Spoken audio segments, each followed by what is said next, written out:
Muito obrigado por ter aceito o meu convite. Giovanni Cidreira, Made in Bahia, colando aqui pela primeira vez na Cachoeirinha, conhecendo minha terra natal, que em breve espero conhecer a sua. Claro. Valéria, né? Valéria, eu que agradeço o convite, gosto de conversar, principalmente em ambientes assim, principalmente com pessoas como você, que vêm de um lugar que acho que é parecido com o meu. Lugar de pouca recurso, mas de muita fé, muito olho no olho. E me interessa conversar assim, entendeu? Nenhum festival, nenhum programa de TV ou de rádio, não me convidem se não for para conversar olho no olho, se não for falar sério e falar francamente sobre nossas coisas. Eu já conheci o trabalho. Agora, para quem não conhece, você pode nos apresentar aí quem é essa criatura na minha frente, na bolota? Caralho. Giovanni Cidreira, cantor, compositor de Salvador, Bahia, gente boa pra caramba. Eu nasci em Salvador, fui criado no interior da Bahia, e numa fazenda. Isso me ajudou muito com a criatividade, inclusive. Eu acho que nesse momento eu me blindei de uma realidade. Eu fiquei nessa fazenda até os meus 12 anos de idade. Morávamos só eu, meu pai, minha mãe e meu irmão ali. Para ir pro colégio, eu pegava aqueles ônibus que levam as crianças da zona rural para a cidadezinha mais próxima para ver aula. Qual que era a cidadezinha mais próxima? A cidadezinha mais próxima era Santa Terezinha, eu morava em Castro Alves. Aos 12 anos fui para Salvador, choque de realidade. Fui morar na periferia, na favela, em Valéria. E aí foi quando eu comecei a escrever música, foi quando eu comecei a procurar um lugar para fugir um pouco de toda a violência, de toda a problemática que toda a periferia tem, né? Ao mesmo tempo foi um lugar que me formou criativamente, né? Tipo assim, nesses lugares onde as pessoas não tem muitas coisas, a gente resolve um jeito de viver as coisas, né? De viver a vida, de ultrapassar as dificuldades. E foi lá em Valéria que eu descobri a música, assim, como comecei a escrever. E engraçado que minha vida passa por vários bairros de Salvador, né?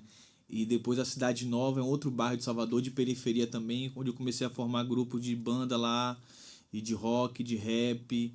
E a música sabe como é, né? Depois que você começa a tocar, comecei a tocar quando meus pais, minha família toda, vendo que eu escrevia muito, juntou toda a família e juntou um dinheiro para me dar um violão. E aí me deram um violão, comecei a gravar fitinhas, gravava essas fitinhas, levava pro colégio, vendia essas fitas no colégio, fita cassete, né? Assim, isso daí Isso aos 12? Isso aos 12 anos, nos anos 2000 ali, ainda tinha fita cassete, pelo menos eu não tinha computador, ainda usava fita cassete para gravar alguns mixtapes, para gravar minhas fitas. E a música, ela vai te apresentando a outras pessoas, a coisa toda, todos os meus amigos, tudo que eu faço na minha vida, tudo veio com a música. E aí, uma coisa leva a outra, eu fiz banda, comecei a tocar em festival, ganhei festivais em Salvador, e aí depois eu tinha uma banda em Salvador que acabou, mas eu continuei sozinho e comecei a ganhar natura musical, Japanese food, é uma coisa que parece uma enrolação na minha cabeça. Mas eu queria pegar ali nos 12 ainda, e você já fez uma linha do tempo aqui pra gente. Mas eu ainda eu parei aqui aos 12, porque eu fiquei imaginando assim essa fita do sertão e o mar. Você lembra da sua primeira relação ao ver o mar? E engraçado você perguntar isso porque quando eu era criança, lá no interior, a gente não tinha mar realmente. A gente tinha açude, tinha rio, né? Onde eu tomava muito banho de rio. Fiz muita música, muita coisa no rio. Eu adorava fazer isso, inclusive. Era um exercício que eu tinha de criança, tomar banho de rio e fazer as musiquinhas com meus amigos imaginários. E eu e meu irmão, a gente ficava assistindo de lá o cinema. A gente não tinha cinema, né? Mas a gente via os filmes que iam passar, filmes de praia, filmes assim. A gente ficava pensando, como é que é esse mar, essa coisa assim, né? É engraçado isso. Porque eu sou uma criança de Salvador e tive essa relação com o mar. Mesmo depois, o mar me pareceu esquisito, depois, assim, pensando bem, crescendo. O mar e Salvador mesmo. Salvador nunca foi uma cidade que me abraçou, nunca me senti muito confortável em Salvador.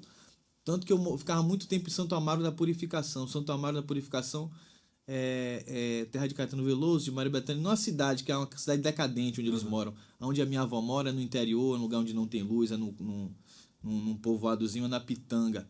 E eu gostava muito da Pitanga porque eu não gostava muito de Salvador, assim, eu demorei um pouco para gostar da cidade. Eu acho que eu gostei de Salvador depois que eu saí de Salvador. Quando eu saí de Salvador, e cada vez que eu volto lá, eu gosto mais ainda da cidade.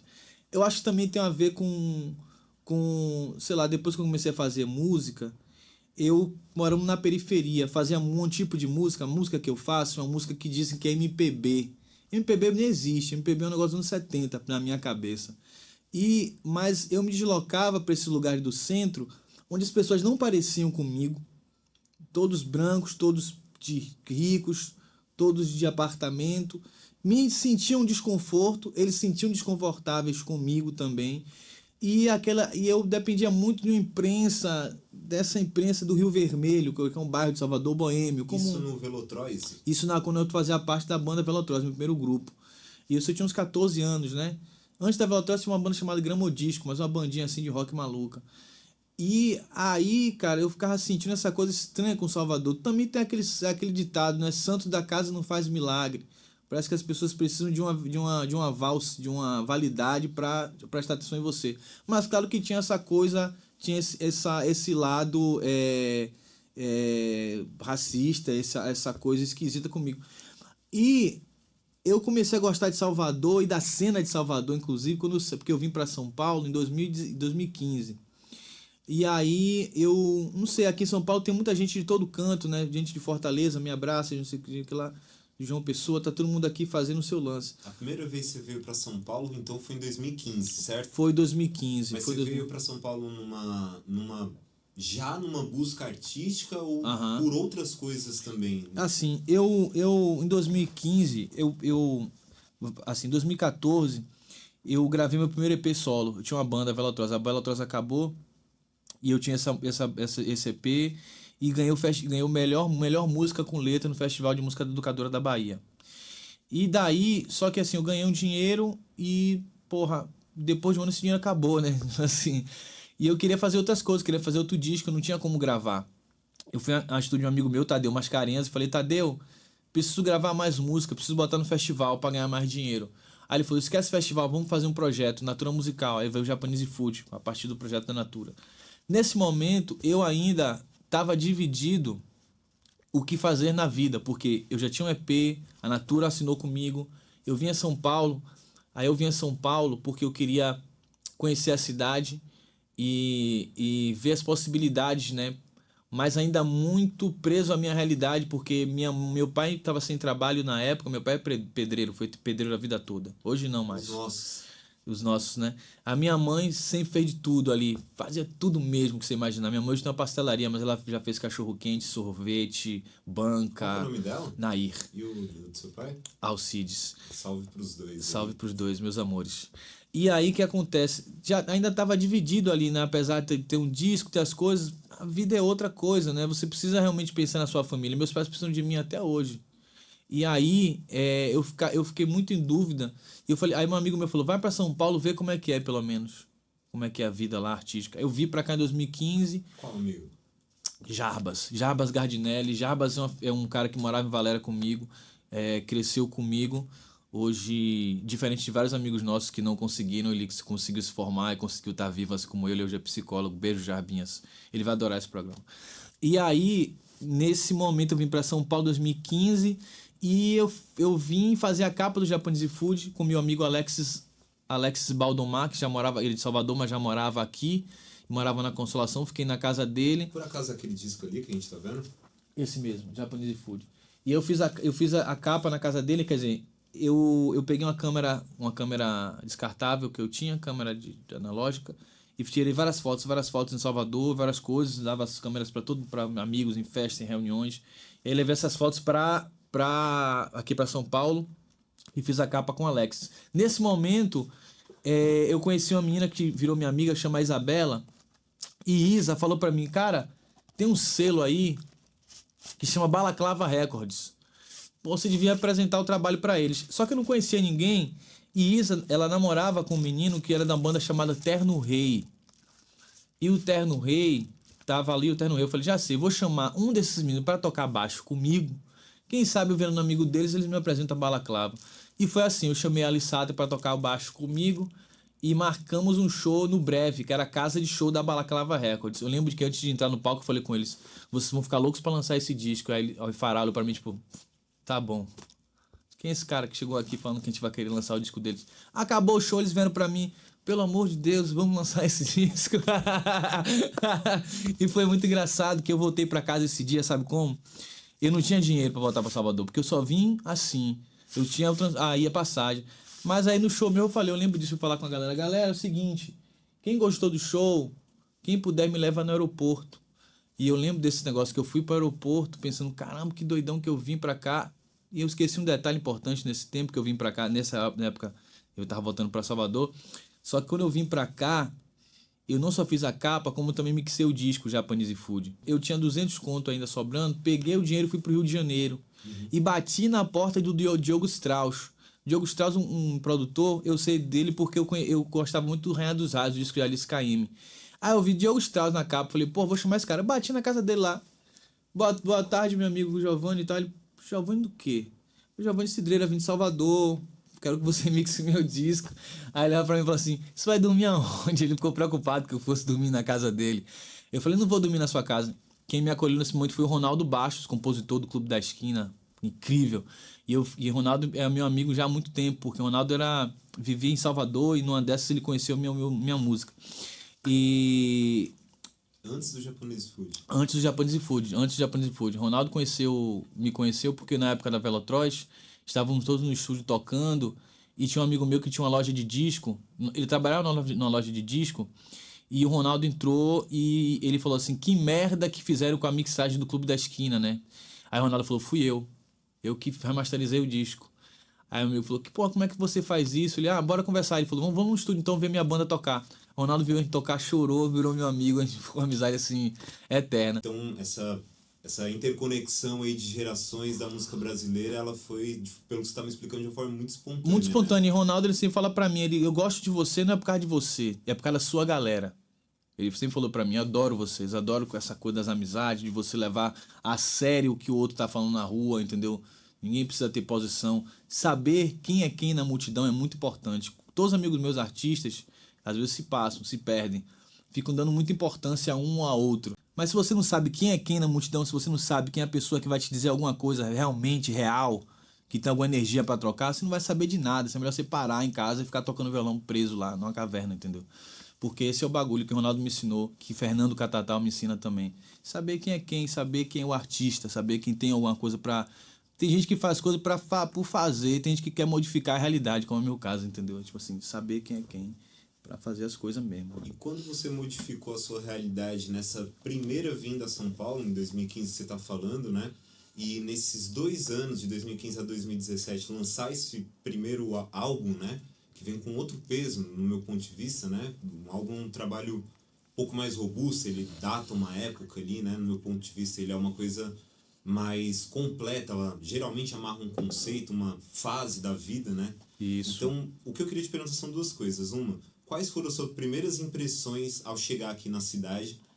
E a outra é, depois do convite da galera da Balaclava e que você voltou para o Rio, você acha que tudo isso te deu forças para chegar na Bahia e reconhecer ela, igual você falou, que só saindo de lá que você apreciou mais e se entendeu como artista? Eu tenho um vídeo meu muito engraçado, que eu acho muito engraçado, que eu gravei quando cheguei em São Paulo, que eu tava no metrô, e é um vídeo que assim, eu tô parado, aí parece o metrô, botei uma voz em off falando assim, rapaz, esse negócio aqui embaixo da terra mesmo, né? Tipo assim, como se fosse uma coisa, eu me senti um caipira assim mesmo, um bagulho, né? Aquela parada enorme de São Paulo, eu vim no interior, né? Aquela coisa grande. O que mais me envolveu na cidade foram as pessoas, a disposição das pessoas, que eu acho muito interessante, que as pessoas falam que São Paulo é uma cidade da correria, do trabalho, e realmente no dia a dia você tá ali pilhado. Mas por outro lado, há uma disposição de uma troca muito curiosa. Quando você sai à noite, quando você sai nos bairros, né, atravessa a cidade, você percebe que é uma troca assim, e eu fiz muita amizade em pouco tempo em São Paulo, assim, amizade mesmo. Pessoas que chegavam pra mim num show e falavam assim, não sei de onde você veio, não sei de nada, mas por favor, essa é a parada. Essa é a parada. E depois de uma semana, eu tentando procurar uma casa, alguém falar pra mim, acho que eu tenho uma casa, abro a porta, é aquela pessoa que me atende. Sabe, coisas assim que foram acontecendo em São Paulo, assim, fiz grandes conexões mesmo assim. E então foi uma cidade que, assim, me impulsionou pra um lugar, tipo assim, vivendo em Salvador, com a realidade muito dura onde eu vivia.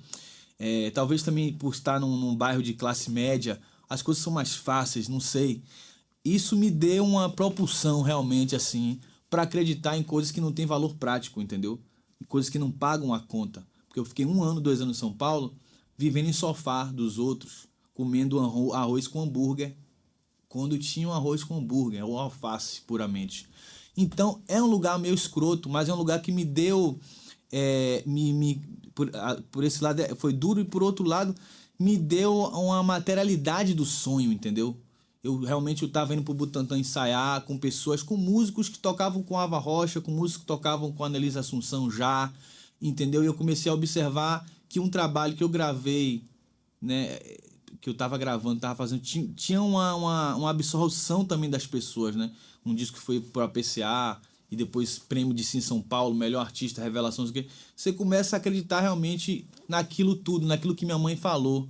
Ela falou assim pra mim: é melhor você ir embora do que você ficar aqui com sonhos abafados, igual todos nós ficamos, que é muito triste ver a gente crescer e morrer sem nem tentar fazer uma maluquice em nossa vida, entendeu? São Paulo para mim foi isso, realmente assim, uma maluquice, o absurdo do sonho.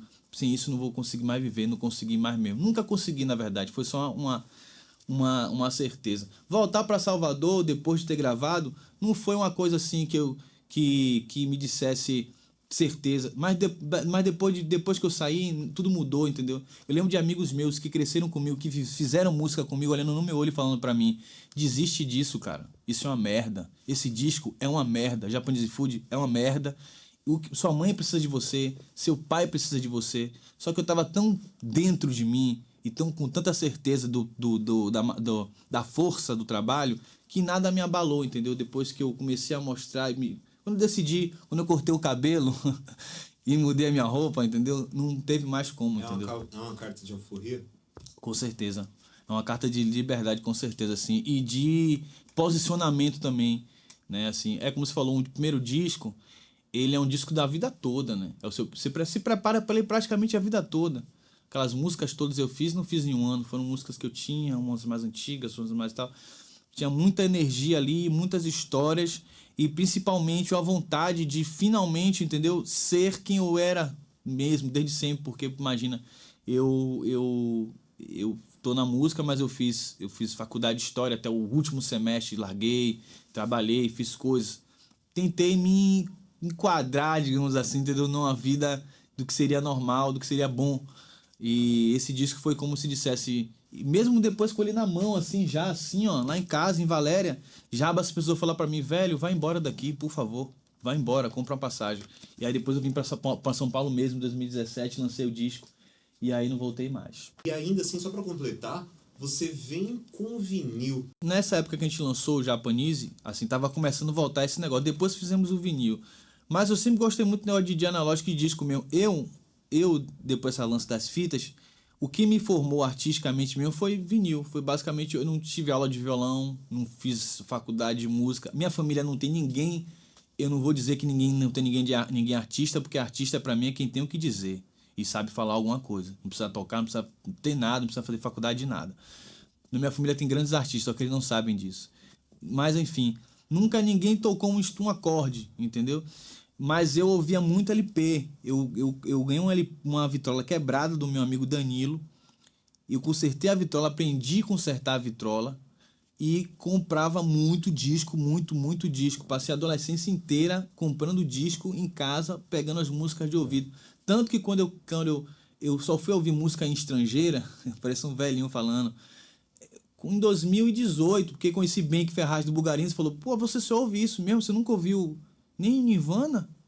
Ah, Nirvana já ouvi. Mas você nunca ouviu nada, nem o Frank Ocean, você não conhece Kanye West, você não conhece nada. E aí comecei a me interessar por outras coisas, mas até então só ouvia coisa mesmo ali de disco, porque foi o que... Tanto que às vezes eu não quero nem fazer isso, quero fazer uma música, mas aí me puxa a Elisete Cardoso, me puxa Milton Nascimento, Carlos Drummond de Andrade me puxa pelo cabelo, entendeu? Não é um disco, mas é um livro, um autor que eu adoro, que eu sempre li muito. E essa foi minha construção. Eu me perdi porque eu me perco mesmo. Você vê que a minha conversa vai longe. Eu me identifico muito com você nessa ideia mais nostálgica, né? Porque ainda que a gente viva num contexto onde tem muita coisa nova rolando, eu acho que eu já conhecia as coisas que estavam rolando. Eu queria conhecer o que eu não conhecia. Uhum. Então, não sei se faz sentido pra você, mas a coisa do analógico, assim, eu queria concluir aquela pergunta que é assim, te cativou para você lançar em vinil? Foi um pedido seu ou foi uma coisa da galera Com da certeza, gravadora? assim, esse era meu sonho, entendeu? Assim, de adolescente, ter o meu disco no vinil, certo? Agora, o processo de fazer esse vinil foi um pouco diferente, assim, porque foi um vinil que ele já foi feito depois do lançamento do disco, alguns anos depois, inclusive, do lançamento do disco. Eu já tinha encerrado com a Balaclava Records o meu contrato, e eu recebo uma ligação do Rafael Farai falando, velho, eu sei que a gente não tá mais junto, mas a gente gosta muito desse disco. A gente distribui ele ainda, vamos fazer um vinil? Eu achei curioso. Falei, pô, o cara quer fazer o vinil do Japanese Food. Claro, é um disco que ele tem muita demanda, esse disco. As pessoas gostam muito desse disco. Aí eu falei, então vamos fazer. Mas foi bem assim, uma coisa que, como que do nada, assim, entendeu? E aí, nessa que você conheceu o Bank, aí vocês vêm com Mistake em 2019, né? Isso. Então, assim, é como se... É um outro Giovanni já ali. Ali você tomou o baque da fita Ali já foi São gravar no Paulo. iPhone, de, tipo, fazer uma guia na rua e usar Ali aquilo já como foi. estética, Aquele pá. disco ali foi São Paulo total, entendeu? Eu fui morar na Casa Vulva.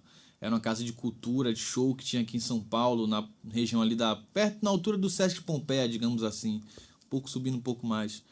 E ali era inicialmente só uma casa só para mulheres se apresentarem, mas depois foi abrindo as coisas e tal. Eu vivia ali num ambiente completamente maluco, era um platô. Construímos um platô de realidade ali na Casa Vulva. Juntávamos eu, a Açucena das Baixas Cozinha Mineira, Ava Rocha, Negro Léo, Tata Aeroplano, a Virgínia. Vivia todo tipo de artista, a gente ficava se fortalecendo porque estava todo mundo fora da sua cidade, eu estava chegando. E a gente ouvia, e a gente fazia muita música junto, assim, mesmo sem querer. A gente começava a fazer uma música, Jatsa vinha, pegava um papel, escrevia uma parte ali, assim, e tal, fazia muitas jam e mostra de música. E nessas eu comecei a fazer a mixtape. Eu acho que eu me imbuí, e todo disco meu eu me imbuí de um personagem, sempre. E na mixtape eu aprendi comer uma coisa diferente, ouvir música diferente, usar uma droga diferente, fazer o que for necessário para fazer. Às vezes você tem que entrar em alguns buracos, às vezes você tem que sair deles, na verdade. A mixtape foi uma das experiências, entendeu? Eu fui mesmo assim vivendo a doideira. Gravamos porque Bank, conheci Bank num festival de música no Bananada, em Goiânia, e ele conversando sobre como a indústria era gerada e como a gente lançava os trabalhos. Eu falei com ele que eu queria lançar um disco. E eu queria lançar um disco que eu pudesse, antes de lançar ele, apresentar fragmentos dele e depois apagar ele e depois apagar todas as músicas do Spotify. Mas é uma loucura. E bem que adorou essa conversa. Depois ele bateu lá na porta e a gente começou a gravar. Essa mixtape foi gravada toda ao ar livre. Quero dizer, gravamos no quintal de casa algumas músicas, porque a gente tinha um Cássio, que é um instrumento precário, é um tecladinho que eu adoro o tecladinho Cássio, Tony Bank. Punha a batida dele ali e a gente gravava no microfone do iPhone, né? O microfone do iPhone. Aí bem que punha pra tocar, eu ia lá fora, pegava o telefone, gravava a voz, o meu retorno, é o que tava saindo ali na sala, entendeu? Então já você chegava e alguém chegava, tava chovendo, bora gravar a voz aqui na chuva. A mixtape foi uma experimentação, foi um disco muito de experimentação. Depois fui a Recife, encontrei bem que também na praia, gravamos. A voz de Pode Me Odiar. O que você tava ouvindo, mano? Basicamente eu tava ouvindo o roteiro para Inhos de Don L, o primeiro volume do roteiro para Inhos, que é o que eu mais gosto. E São três, né? São três. Acho que o terceiro não lançou ainda, né? Que eu faço o volume 1. Acho que esse era o 3, lançou o 2 agora. Era o volume 3 e ouvindo Frank Ocean pra caramba, Blood Orange pra caramba. Era basicamente o que eu ouvia, assim, eu acho. E eu comecei a ouvir os Big Daddy Kane, comecei a ouvir as coisas mais antigas, assim, né? Gator Brothers, comecei a descobrir hip hop mesmo, rap, assim. Foi bem nessa época da mixtape. E aí, nessa que você fala que que o Mistake ele tem essa cara SP, SP é meio que o berço do hip hop. Não sei se eu posso afirmar isso, mas... Com certeza. No Brasil, com certeza. Aí, certo? Então, acredito que todo artista que seja de outro estado e chega aqui toma um impacto. Assim, quando nós chega na Bahia, a gente também toma o impacto da cultura de lá e isso, dependendo da pessoa, pode modificar ali, né? Com certeza. Seu imaginário sobre si mesmo, né? Isso, geral, isso. então. Foi o personagem que eu falei, da engrenagem, da máquina, né? Tipo assim, de outra sensibilidade com isso. Foi a época que eu comprei um sampler 404, comecei a trabalhar em batidas e beat, e samplear instrumento de corda com a voz. Foi toda uma experimentação para o que seria a Nebulosa Baby. Porque o mixtape, isso é um negócio, um detalhe que é loucura. O Nebulosa Baby é a mixtape. Tipo assim, a gente fez no mixtape só pra ter Nebulosa Baby. Nebulosa Baby é o Nebulosa Baby, ele vem antes da mixtape. A gente falou, vamos gravar um disco, Nebulosa Baby. Beleza. Só que antes de apresentar ele, vamos apresentar as músicas dele de modo fragmentado e estranho. Entendeu? No mixtape você vai ter lá entrelaçados com outro nome, mas tem a mesma letra, com outro refrão. Tem músicas que repetem, claridades, tão fragmentos que a gente deixou na Pra quem mixtape. achou que era coincidência, ó, tá revelado o segredo. Não, é tudo pensado. Meticulosamente. E aí é só pra pessoa pensar, pô, mas o disco novo, quando chegou o disco novo, mas tem música velha, mas não é a mesma música. É aquela forma da gente dizer pra indústria, pras pessoas, tipo assim, a música não morre com a gravação, entendeu? Você não precisa ficar nessa pilha. Faz o que você quiser com sua música, pega. Não é pra lançar coisa? Não te pedem pra lançar música todo dia? Então lança um pedacinho de uma música todo dia e dá pra eles o que eles querem e faz o que você quer também, porque ninguém vai te dar nada no final das contas, eles não vão dar, entendeu? Então, pelo menos, bora se comunicar com o público, quem tá afim de fazer a parada rolar na loucura na cabeça, tá ligado? Quebrando o sistema na cerne aí, ó. Mais ou menos, porque não dá em nada, entendeu? Mas dá pra mim, dá pra eu pensar, dá pra inserir dados novos nas coisas que a gente faz. Isso é o mais importante. É que nem um professor na sala de aula. 50 alunos, ninguém vai ouvir, mas tem 2 que nunca ouviram falar de aula de teatro e iam matar a gente, iam fazer loucura. Eles saem de lá, eles vão pra porra da aula de teatro, eles viram atores. Conheci várias pessoas assim. Eu acredito nessa loucura, eu faço arte pra fazer a mesma coisa, sabe? Eu tô achando que tô fazendo a mesma coisa que o meu professor, Nildson. Ainda na música, né? Entre o Japanese Food e o Mistake, a gente, pós isso, chega num processo ali meio nebuloso da cidade de São Paulo, né? E do Brasil, e aí depois a gente viu que a coisa permeia até hoje. Tô falando de política. Esse é um assunto delicado, e eu só tô trazendo porque, assim, quando você vem com o seu próximo trabalho, em 2020, em parceria com a Josiara, né? Straight. A coisa deu uma mudada, né? Eu lembro quando eu tava preparando o Straight, a gente tava indo pra Europa pela segunda vez para fazer uma turnê lá. E isso foi barrado por causa da pandemia e tudo mais. A primeira foi com qual trabalho? A primeira foi com a Mixtape, foi um dos melhores shows que eu já fiz na minha vida. Era um show muito dinâmico, era só eu e Gatá, Renata Gatá, diretora. E ela levava as luzes e a gente fazia tudo sozinho. Era laser, luz de palco, lanterna e meu sampler. Quantos e muita países dança, você rodou né? por lá, mano? Caralho, a gente rodou umas 8 cidades, cara. A gente passou, teve Inglaterra, a gente passou por Alemanha, Espanha, Paris e França, vamos assim. E aí nesses todos 4 e Portugal. Eu lembro que eu tava muito mal quando eu lancei esse disco. Tava muito mal. Assim, eu tava deprê total. E eu não. Tanto que assim, eu gravei ele e quando foi lançar eu não queria ouvir, cara. Eu não queria saber de nada. Aí passou a noite, o disco foi lançado, eu tava mal, tava todo mundo mal. E eu dei um play. E engraçado que eu nunca senti isso com minha música. Mas foi a primeira vez. Que a minha música, aquela música que eu fiz com Josi, ela falava coisas, né? Quem sabe o tamanho do perigo na linha da palma da mão não é dos homens. E coisas que me fizeram começar a pensar que as coisas poderiam seguir outro rumo se a gente começasse a pensar de outro jeito. E aquele negócio melhorou, entendeu? E é engraçado quando outras pessoas hoje falam assim, Straight, pô, esse disco foi muito bom pra mim, foi numa época da pandemia. É aquela história, quando as coisas estão ruins mesmo, que a gente vê o valor dessa merda, entendeu? A gente vê pra que serve essa parada. Porque aí serve pra todo mundo. Porque senão já tinha acabado, ninguém comprava disco, ninguém ia pra show, ninguém ia pra teatro, ninguém fazia nada. Todo mundo precisa disso. Quando as coisas o bicho pega, aí que você vê todo mundo se agarrando na arte, na coisa. Porque senão a gente nem é humano, né? A gente é uns bichos que faz merda, só mata e só come, só rouba, essas coisas. Então, de alguma forma, você não estava sabendo que a salvação de outros estava ali do seu lado e você não queria nem ouvir. A salvação, quero dizer assim, de acalanto ali, de É de, no isso. meio de um negócio assim frio, ter algo ali que você se sente identificado, né, por algum instante, né? Ainda mais sendo uma música, né? Mas é isso, ainda mais sendo a minha música, né? Mas isso me fez pensar que realmente é aquele papo dado quando as coisas estão realmente ruins, a arte, as pessoas que têm uma coisa para dizer, tem um papel importante, assim, e realmente existe isso, funciona na vida da pessoa, né? De cada pessoa. Eu lembro amigos meus ouvindo músicas e todo mundo com pandemia, né? Todo mundo consumia muito a música em sua casa, a gente aprendeu isso, né? Eu lembro que hoje em dia tem amigos meus que se juntam para ouvir disco em casa. Isso é uma coisa que não me ocorria muito antes da pandemia. Para mim sempre, mas para eles não. E você conheceu a Josi... Pode contar um pouco para Eu nós? conheci Josiara, eu tinha 15 anos, estava na churrasqueira do prédio de um amigo meu. Era aniversário de Marielle Góes, uma amiga minha. Hoje ela tem um restaurante lá na França de comida baiana muito bom. Estávamos todos lá. E todo mundo tocava, tinha bandas, né? Aí era a banda do menino, também tinha uma banda. E aí tinha os instrumentos lá, todo mundo vai tocar uma música, todo mundo vai tocar. Aí Josi chegou, tocou uma guitarra, e aí eu falei, ó, eu não vou tocar mais não. Aliás, não só eu, todos os meninos, ninguém mais queria tocar. Ficava todo mundo com vergonha, porque Josiara tocava muito, ela sempre tocou muito.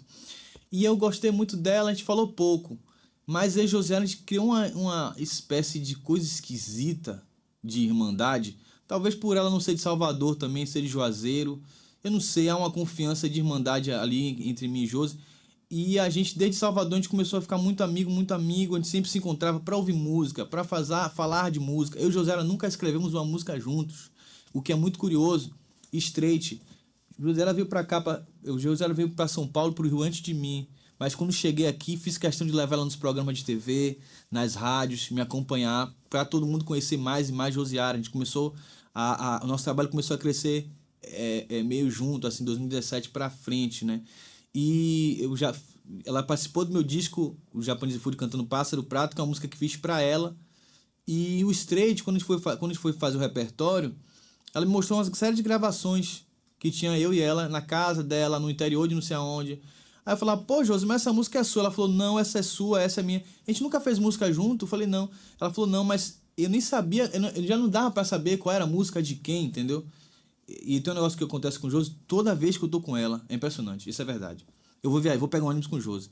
Tem um ônibus, 3 horas de viagem. Eu saio do ônibus, eu escrevo a música, pô. Toda vez que eu tô com o Josi, eu vou passar muito tempo com ela, eu já falei com ela.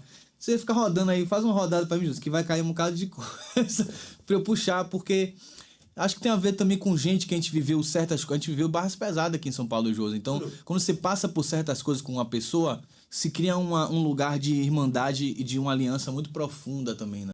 Ainda em 2020, você vem com Mano Mago. Eu adoro isso. Eu não sei se faz sentido eu linkar os dois, mas Adoro. eu imagino que eles vieram bem coladinho ali, né? Assim, tipo, um intervalo menor do que geralmente os outros discos, né? Isso, que vieram depois. Porque foram discos que não foram considerados discos na hora, por uma série de questões, pela produção, pelo que os selos acham que é disco. Tudo que eu faço pra mim é um disco. O disco é pra mim é conceito. 3 músicas, tirou foto, fez um negócio, pensou uma coisa, disco. E o Mano Mago é um puta disco nesse sentido. Que eu fiz ele com o Marral Pita. Marral é um dos caras mais loucos, mais genial que eu conheço, sim. Ele é uma pessoa muito visual, né? E eu lembro que eu chamei o Marral pra fazer esse disco, foi engraçado, que eu sou gaiato. Eu liguei pra ele e falei assim, e aí, você é DJ? Rapaz, o cara ficou retado com a minha cara, porque ele não gosta de ser chamado de DJ, ele ficou puto, tipo assim, pô, o cara veio me chamar, depois eu fui saber que ele falava pra pessoa, o cara veio me chamar de DJ, velho, tipo assim, do nada, DJ Marral, e aí faz uma música pra mim aí, Marral, como se fosse qualquer coisa. E ele não me respondeu, ele ficou chateado, me respondeu, tipo assim, irmão, não sou DJ não. Mas mandei a música pra ele, na calada da noite, uma música pra ele. E aí depois, no outro dia, ele me mandou a música já pronta, velho. Parada, pá. Falei, pô, você gostou? Ele, eu gostei. A gente se encontrou e a gente começou a desenhar um lugar que era que é o Mano Mago, baseado nas nossas personalidades, né? Mano Mago. Tem um abestalhado, que sou eu, e tem Marral, que é um pesquisador, que vai pensar nas coisas, enfim. A gente ficava brincando com esse negócio. Ele criou essa dualidade e tudo virou isso, uma coisa mística, com a Salvador, que foi quando a gente voltou, foi a época da pandemia também, foi voltar para Salvador e me reconectar com a música da cidade. Depois de mixtape, Blue George, isso aqui, voltar, eu ouvi Silvano Salles, aí eu ouvi Sai de Bamba, eu comecei a ouvir de novo Nara Rocha, comecei a ouvir as coisas da cidade, o pagodão da cidade. Você vê que o Mano Mago é um disco muito que passa muito pela musicalidade de Salvador mesmo, assim, eu acho. E essa coisa do Dorival Caymmi misturado com Asas Livres, entendeu? Vandal. E Vandal também. Toda essa mistura, né? É isso, essa coisa do carnaval tá imbuída também, acho que dentro do Mano Mago.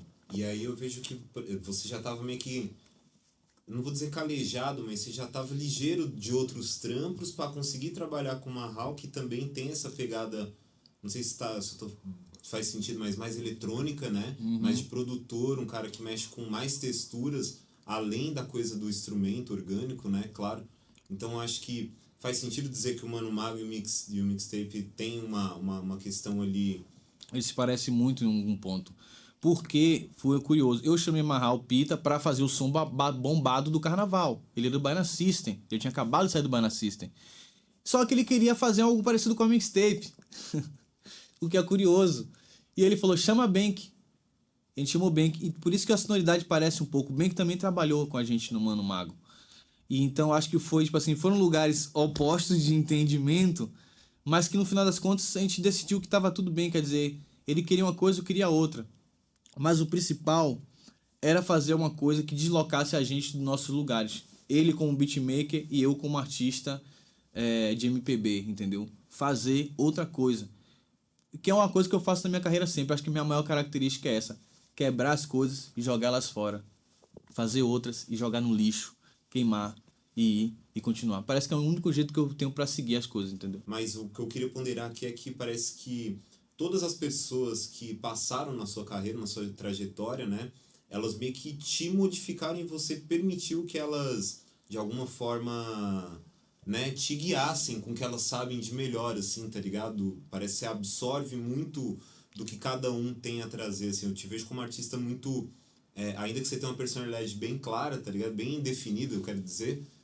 parece que você é muito influenciado, assim, pelas pessoas que somam contigo, né? Esses convites...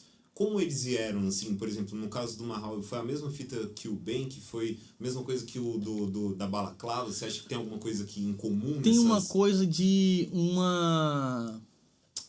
Cara, como é que eu posso chamar isso? É uma coisa besta, sabe? Uma coisa que acontece no ar.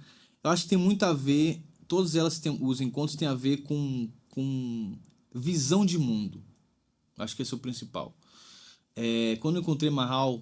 Depois chamei ele de DJ, e quando a gente conversou sobre o que era a indústria da música, sobre de onde eu vim, ele me perguntava quem era minha avó, se era bruxa, minha avó é rezadeira, como é que é? Bem que é a mesma coisa, como é que a gente vai modificar a nossa vida? Como é que eu posso te ajudar, Gil? Como é que a gente vai ultrapassar isso, entendeu? Como é que a gente mostra para todo mundo o tamanho do artista que a gente é?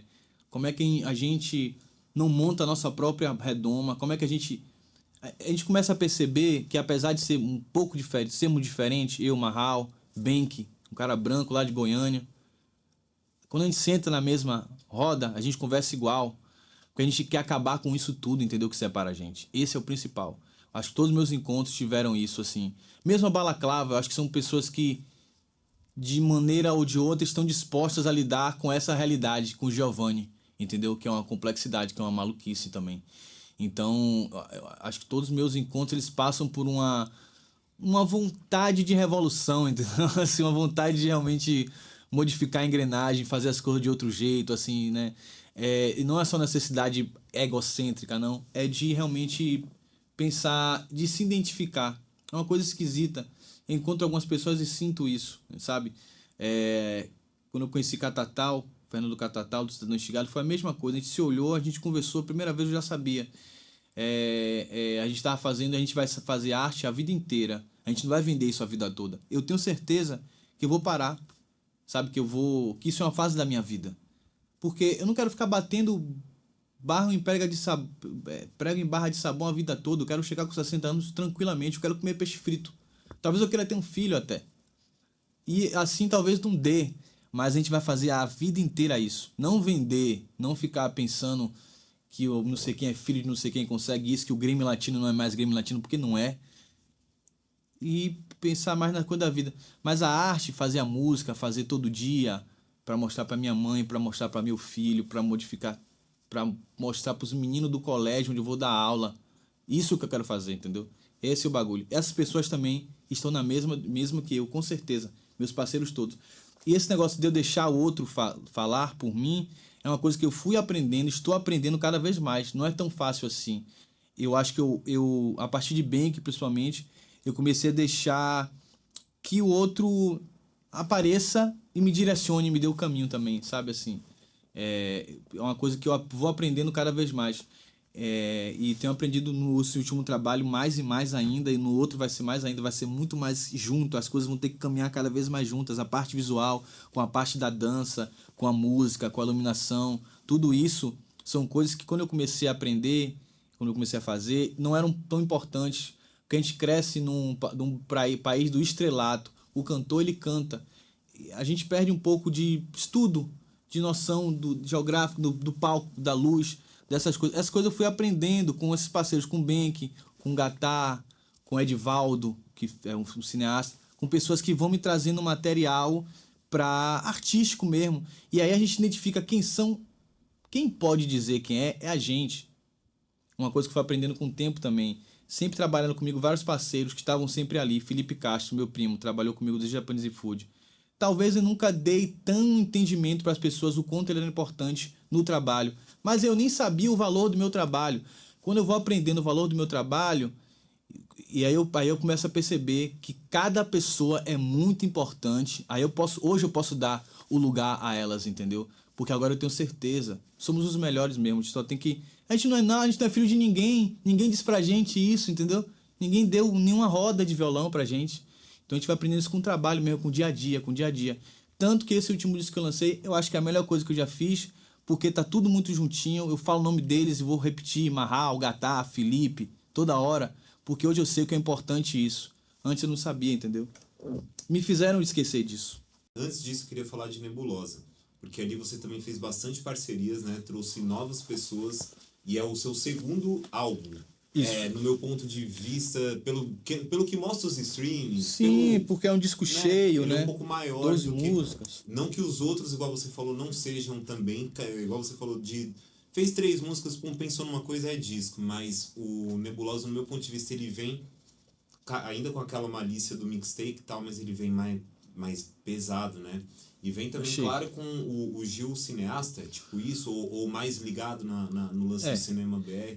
Eu sou cinéfilo, adoro cinema, sempre gostei, sempre fui menino do filminho, sabe assim? Quando eu era criança eu gostava de filme. E gostava de filme assim, não só ver o filme, mas assim, ver o mesmo filme várias vezes para entender que aquela cena tem eu lembro que eu ficava assistindo Passageiro Profissão Repórter, que é um filme do Michelangelo Antonioni, que era um filme que desde criança eu viajava, que a câmera começa dentro de um quarto e ela atravessa, primeiro o plano é como se você estivesse olhando, atravessa a porra da grade, ela ultrapassa a grade, não sei como. Os caras devem ter cerrado a grade, mas eu achava muito curioso. E ela vai andando por todo um lugar deserto até encontrar um personagem. E essas coisas eu sempre adorei de cinema, sempre fiquei viajando, sempre gostei muito. Nunca me passaria pela cabeça gravar um filme, apesar disso, de fazer um roteiro, um filme, dirigir um filme. Porque essa ideia não é minha. Eu tava com um disco na mão, um disco que estava parado, né? Tipo assim, eu tinha gravado a primeira parte desse disco na Red Bull Station, quando existia aqui em São Paulo. Foi um dos últimos discos a ser gravado na Red Bull Station, acho. Só que aí não tinha muita grana para fazer o pós, né? Fiquei aquela coisa meio parada lá em casa. Eu comecei a fazer tudo em casa depois, todo o resto. Gravamos a banda e depois todos os overdubs eu fiz em casa e tal. Nesse momento,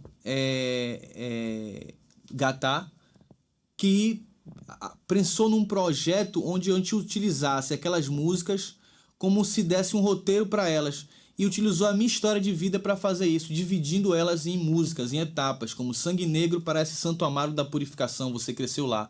É interessante, Nebulosa aparece com essa parte da sua vida. Quando você trabalha com outro artista e você convive muito tempo com ele, existe uma coisa que eu acho que eu tenho uma sorte de ter, que é uma direção geral de criação de arte, onde tem uma pessoa que ela consegue olhar para o meu trabalho de fora e organizar. Foi a primeira vez que trabalhando com Renata Gatá, ela conseguiu fazer isso. Isso aqui é Nebulosa Baby. É um filme. dá pra fazer um filme, não só um filme, mas com websérie também. Ela e Kylie, uma amiga nossa que escreveram, elas tiveram essa ideia pra Nebulosa. E eu fiquei, na época, na hora eu fiquei espantado, porque me parecia uma coisa meio esquisita, ainda mais uma coisa que envolve a minha vida, entendeu? Porque o Nebulosa ele foi separado em duas coisas. Tem uma websérie, não sei se você já viu, é muito legal. A websérie, cada episódio ela se passa numa parte da Bahia.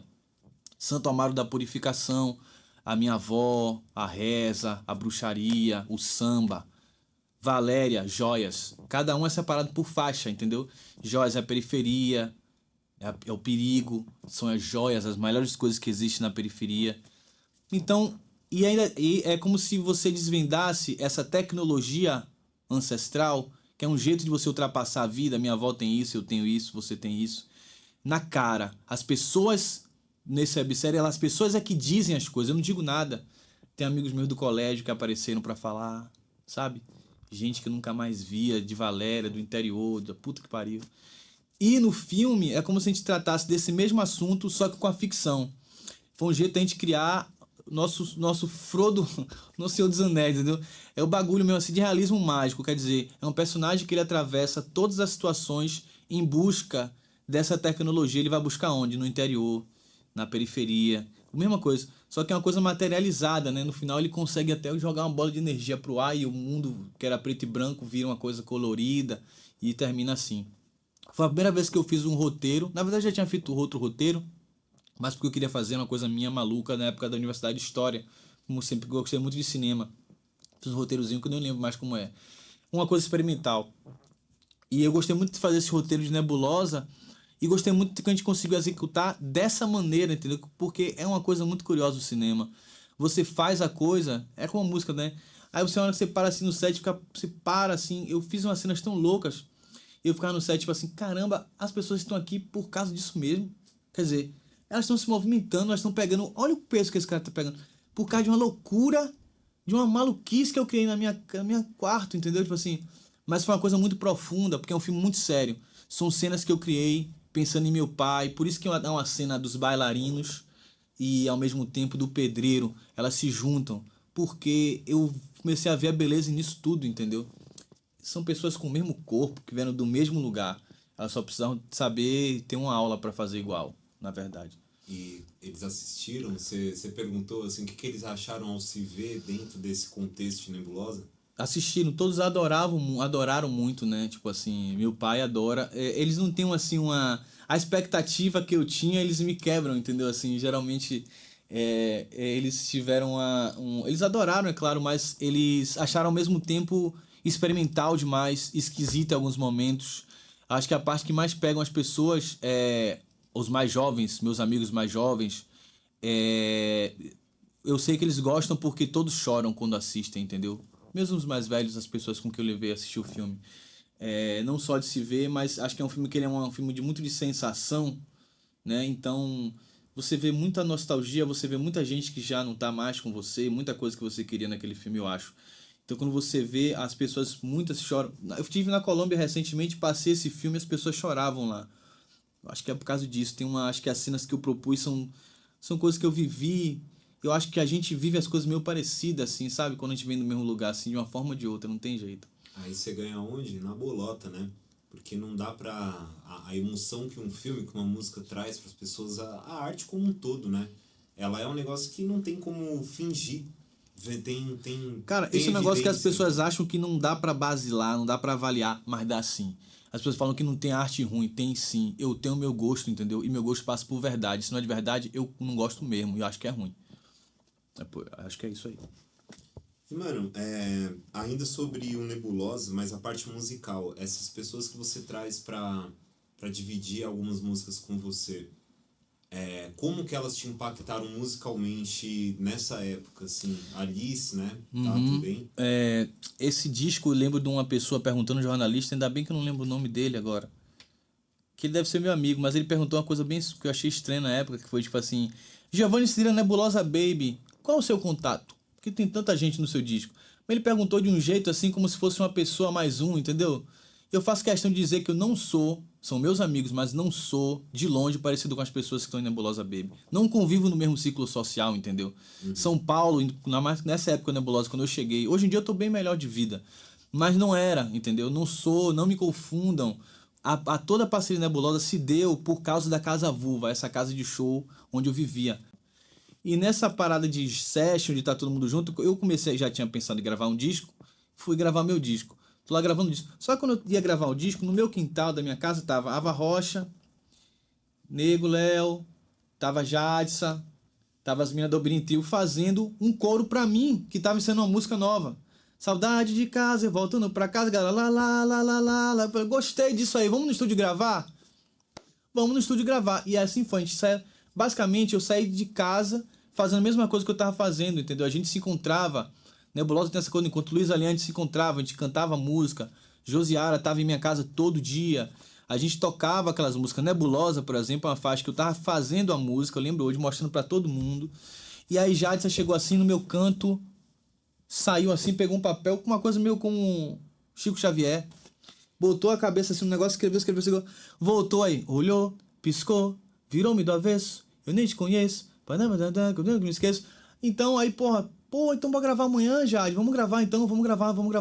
Então Nebulosa foi uma coisa assim que já estava acontecendo. A Casa Vulva foi um negócio que foi um curto período de São Paulo, mas que não só para mim, mas para Jadson, para Josi, para Tatá, para quem quer que fosse, quem quer que participou, reverberou muita coisa, entendeu? Assim, esse disco foi feito assim, esses contatos não foram contatos que eu fiz, foram contatos que existiram pela minha vida mesmo, né? Pela minha humildade, por gostar das pessoas e se admirar artisticamente uma ou outra pessoa, convidar elas para minha casa, fazer uma comida boa, conversar.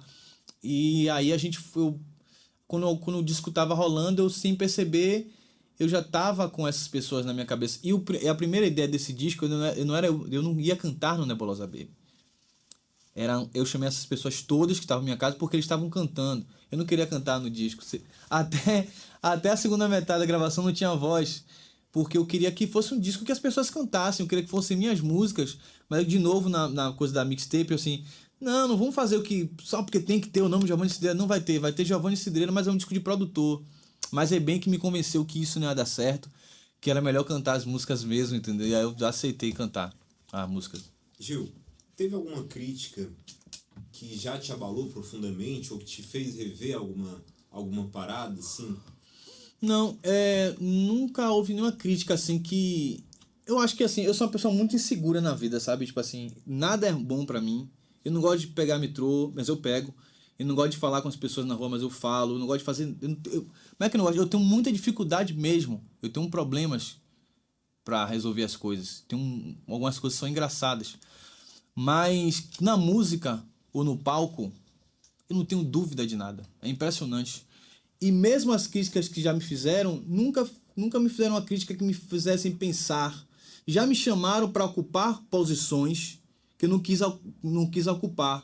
Por exemplo, eu sou bissexual, mas me chamaram para estampar a capa de uma revista LGBT, e já vi situações também que as pessoas queriam que eu falasse de ser preto, e ser preto é ruim, e da favela, ou queriam levar para esse lugar, entendeu? Como se, usando a minha realidade. Não é a minha parada. A minha parada é eu chegar onde eu quiser sentar assim e falar uma coisa que você nem espera ouvir. Porque todo mundo fala o que quiser, porque eu não posso falar. Quer dizer, que nem a minha música. A minha música é um MPB, um Milton Nascimento, que coisa esquisita. Já falaram pra mim, o Movimento Negro já bateu minha peta assim no carnaval, falou: você é uma merda, você podia sentar com a gente, você tá sentando com essa gente e fazendo essa música. Eu falo, meu amigo, essa música é tudo que a gente quer fazer. A gente quer fazer qualquer música sem ter que explicar pra ninguém o porquê a gente tá fazendo e o que é que a gente é. Todo mundo faz isso, menos a gente vai continuar fazendo assim? Não, meu papel é esse mesmo, de bagunçar e de chegar no outro ponto, entendeu? Quer dizer, é claro que eu concordo com tudo que a gente tá buscando, mas essa foi uma crítica que me tocou, como se eu fosse um traidor. As pessoas não me chamam pra certos lugares de movimento assim, entendeu? Porque eu tenho essa postura, entendeu? Talvez a minha música seja assim, talvez seja uma música burguesa, entendeu? Mas eu nunca estudei no colégio particular, mas eu gosto de livro. Eu tava com um compositor que não vou falar o nome dele agora, ele é jovem, entendeu? E ele tava fazendo uma música comigo e de repente o cara olha pra mim e fala assim: mas aqui ninguém do morro vai entender, né? Essa letra aqui, né? Aí eu falei, como assim? Ele porque se você viesse da favela, eu falei, ele não sabia a minha história.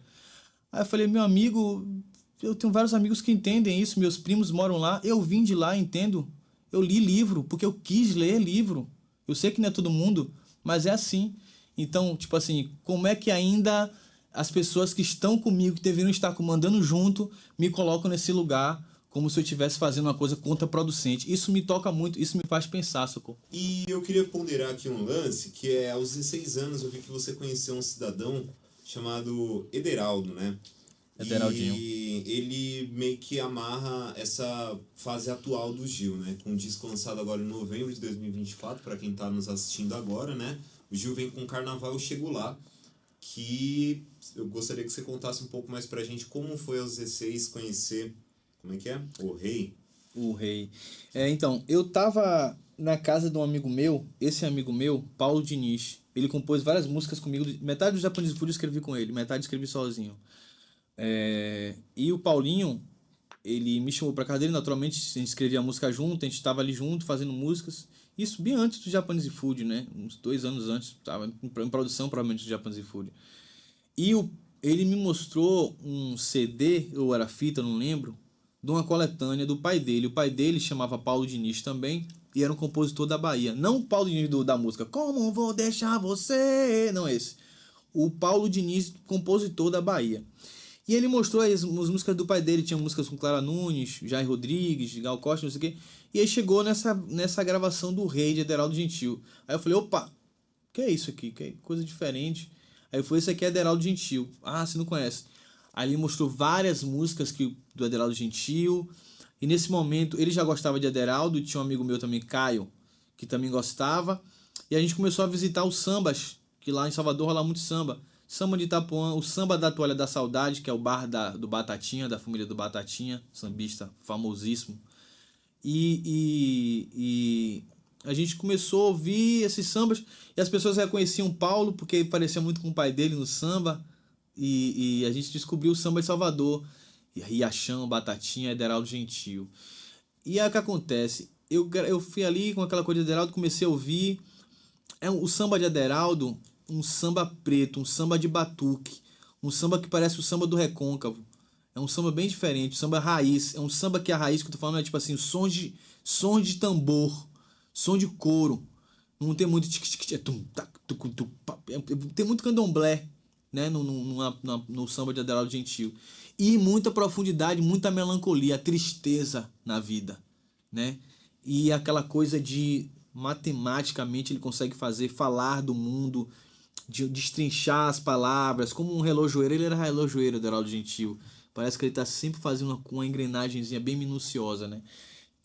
Eu ouvi essas músicas, parei, gravei meu disco, ouvi outras coisas, voltei a ouvir Ederaldo Gentil, parei, ou fiz a Nebulosa, voltei a ouvir Ederaldo Gentil, sabe? Sempre Ederaldo Gentil, Ederaldo Gentil.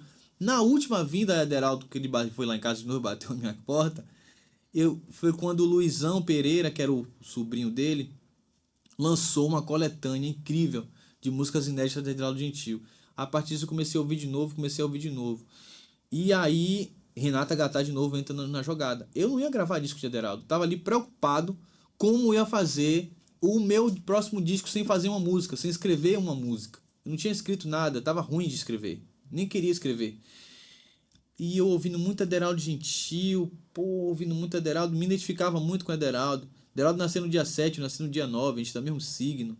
A gente tem a mesma... A esposa dele já falou pra mim, a gente tem a mesma personalidade, a gente se parece. A gente vai se conhecendo depois, né? Depois eu descobri isso. E a gente tava lá ouvindo aí, ela falou pra mim, podia ter um disco de Ederaldo Gentil, não podia ter um disco que alguém fizesse cantando Ederaldo Gentil? Eu falei, podia. Podia ser o nosso disco, o disco de Ederaldo Gentil. Eu falei, caramba, como eu nunca pensei nisso. Gravar Ederaldo Gentil, porque é uma coisa que eu tô sempre gravando, tô sempre tocando em casa, entendeu? Tava ali em casa, cantando esse negócio. Eu comecei a pensar, que eu acho que a mais diferente desse disco uma coisa é você pensar suas músicas. Eu, geralmente, quando eu faço uma música, eu faço a música assim, eu canto e aí já vem bateria, baixo, guitarra, metais, é tudo pronto. Polifonia louca. É fácil. Mas para fazer versão de música do outro, aí eu fiquei assim um pouco demorado, porque para eu cantar uma versão de uma música, eu acho que tem que ser boa. Para ser boa, tem que ser minha. Quero dizer, eu tenho que cantar ela muito, muito, muito, muito, pra eu despejar ela de um jeito que seja meu mesmo, que eu até mude a letra, que eu faça o que eu quiser, entendeu? Porque aí eu acho que fica uma coisa mais verdadeira mesmo, fica sendo uma coisa minha também. E aí eu comecei a estudar essas músicas de Aderaldo Gentil, o repertório, o que é que eu fiz? Peguei as músicas que eu mais gostava. Não teve nenhuma. Não pensei no hit, não pensei na coisa toda. Eu pensei nas músicas que eu mais gostava de ouvir em casa. Claro que isso mudou. Comecei a trabalhar no repertório de música de outro artista, nunca fiz isso. E depois disso eu chamei Felipe Castro para fazer a direção, e aí foi muito bom porque Felipe teve umas sacadas, tipo, Provinciano era uma música que ela é um choro esquisito na versão original, e ele me propôs a fazer, eu fiz um chorinho para fazer uma boi, uma coisa mais sertaneja, ou Rose, que é um samba, ele me propôs que eu fizesse uma versão meio Roberto Carlos. Felipe ele trouxe a roupagem das músicas para mim, acho que não conseguiria fazer. E Marral chegou como produtor num ponto muito importante, tirando algumas músicas desse repertório que eu fiz, que eram músicas mais tristes mesmo, que eram músicas que falavam: sou o menor dos pequeninos, o mais forte dos plebeus, o comum, o alheio, o inquilino. Só que Marral falava comigo: é ruim ouvir Giovanni cantando Sou o maior dos pequeninos, cara. Vamos mudar essa história? Vamos mudar a história de Aderaldo Gentil? Vamos virar essa chave e fazer um negócio que seja pra cima, pra gente, não tem pequenino. Mesmo que a música não fale disso, as pessoas são burras. Elas não vão querer ouvir o que eu tô cantando, elas vão querer que eu ainda fique nesse lugar, o marginal, o maldito, o não sei o que lá, entendeu? A dificuldade. Não. E aí Marral me trouxe a perspectiva de fazer esse disco uma coisa que fosse alegre nesse sentido. De se colocar no melhor lugar, entendeu? Colocar Ederaldo no melhor lugar. Né? Tem essa coisa com a morte de Aderaldo Gentil, que ele morreu de depressão. É uma saúde, é uma coisa de saúde. Não é porque a pessoa ficou triste, não é porque o poeta é maldito, entendeu? Ninguém aqui é Álvares de Azevedo, esse é o bagulho, entendeu? E às vezes a gente vai caindo. E quando eu comecei a gravar esse disco, eu meio que caí nessa armadilha, entendeu? Me identificando com essa história, com a minha história, que é dura, é difícil também. A gente não pode ficar triste com isso, a gente tem que ficar alegre. A gente tem que lembrar. Ontem eu joguei um tarô, aí tinha uma carta que eram as raízes, só que as raízes, só que a carta estava invertida. Então eu pensei, a raiz é importante, né? Lembrar que te formou, as folhas estão lá por isso, né? Claro, então, tipo assim, o que formou é duro, mas é o especial, entendeu? Aí a gente começou a colocar músicas como Feira do Rolo, com Baticum, pra falar da nossa origem e falar desse lugar de afirmativo e de embate e de resposta fúria alegre, entendeu? Uma fúria alegre. Você mexer com obra de outra pessoa, né? Ainda mais com a importância que tem, né? É um negócio delicado. Só que ainda assim não perder a identidade igual você pontuou. Quando você entendeu que a coisa tinha chegado a um ponto final, assim, que vocês, dentre todos os álbuns dele, toda a obra, né? Vocês chegaram ali no melhor dos resumos e tava pronto para lançar? Rapaz, pronto pra lançar nunca vai estar, pra mim. Eu sou chato com esse negócio. Eu não gosto de nada que eu lanço. Japanese Food eu lancei, eu demorei 3 anos pra ver esse disco. Porque eu acho uma merda o som. Durante muito tempo achei. Esse disco não. Esse disco eu gostei muito quando eu vi. Eu vi a primeira vez na audição que fiz aqui em São Paulo. Foi a primeira vez que eu vi mesmo o disco, assim, eu vi de novo o disco. Mas até quando a mixagem, tudo isso é muito problemático pra mim. Eu sou uma pessoa muito que eu tenho muitas dúvidas, eu fico rodando lâmpada. Eu sou muito, eu não sei por que não sou de Libra, mas eu fico num bagulho, eu tô errado, mas eu também tô certo, mas se eu tô certo, mas pô, eu também tô errado, eu posso estar errado. Mas se eu tiver certo, sei lá que Marral sabe? E aí fica naquela confusão. Eu sei o ponto em que eu sabia que ia ser um disco bom. Não que eu gostei, mas eu sabia que ia ter. Geralmente eu consigo sentir isso quando tá esquisito. Josiara perguntou esse dia pra mim: amigo, tô fazendo um disco. Falei: tá estranho? Ela falou: não. Falei: quando tiver estranho, quando você tiver maluca, aí vai dar bom. Geralmente pra mim é assim: quando uma coisa começa a mexer com minha vida, aí tem um problema que eu já não consigo resolver tanto, mas ao mesmo tempo eu sinto que não tá parecido com nada, entendeu? Tá num lugar esquisito, diferente de sonoridade, fresco. Eu acho que quando eu ouvi Feira do Rolo, que foi o primeiro single que a gente lançou, eu tive certeza disso. Aquele chapéu ali tava no clipe, né? Isso. Tá no clipe, que é como uma... Eu adorei esse chapéu. Quem fez foi As Membranas, com a direção de Gatá. Que é como aquela coisa que eu falei antes, né? Porque quando eu fiz esse disco, Feira do Rolo, feira e tal, eu queria que na capa tivesse... Minha família é de Santo Amaro da Purificação, como eu já disse. E lá a gente se junta, a gente mata porco, a gente mata bicho. Na frente do bar, todo mundo bebe, todo mundo come, compartilha a vida, entendeu? É uma bagunça total.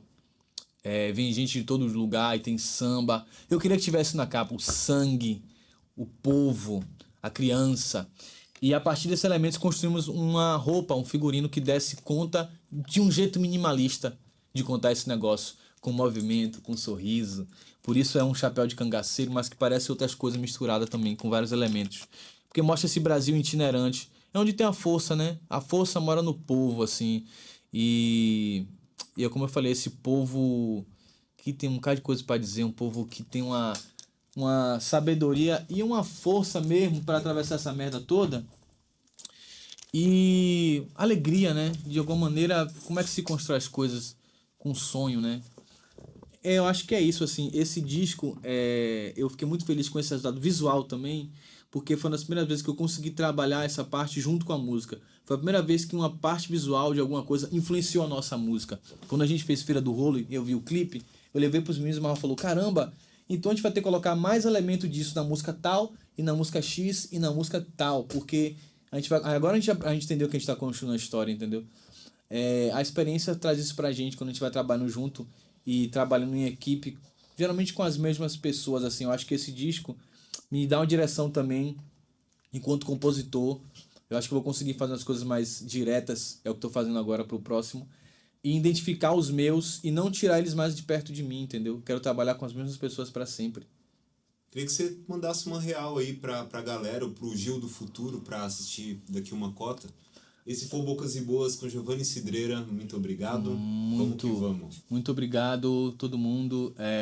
Eu não sei o que dizer pro futuro, porque não acredito tanto. Mas acho que eu tenho para dizer para todo mundo, assim, é uma coisa básica que eu acredito muito que eu levei para minha vida, principalmente para as pessoas mais jovens. De repente uma pessoa tá me ouvindo, tá começando a fazer música. Não há nenhuma certeza de nada, não há nenhum modelo a se seguir. A gente tem que acreditar muito na nossa intuição. A gente tem que pensar no que vovó e no que mamãe fala mesmo em casa, entendeu? A nossa relação com o sol, com a terra, com o que a gente ouve dentro da nossa cabeça mesmo. Quando as pessoas disserem para vocês, acabou, não acredita nisso, esse é o melhor momento para você seguir o seu sonho. E é como minha mãe falou para mim quando eu estava saindo lá de minha terra, é melhor você sonhar e você morrer por isso, do que você viver com sonhos mastigados, fingindo alegria, como muitos da gente vive, infelizmente. Vamos nessa. A gente é do sonho, a gente só tem isso nas mãos. Pela claridade dessas últimas coisas, eu acho que não dá mais pé. Você descobriu, o tempo falhou, eu também. Leia a novidade em cada muro, ressoa, estou do outro lado do rio. Esqueço o final e o ar da noite é tudo que eu preciso a noite inteira. Mentira sempre vem em vão, desculpa sempre são desculpas. Pessoas vão sempre, inesperado tom pra vida inteira. Desesperado e a gente espera que vire o tempo, algum dinheiro, que o mundo então se acabe de vez. Amar é pra se corrigir, não perder a paz, estrela da manhã, brilhando em minha ainda direção pro coração e a rua inteira ver.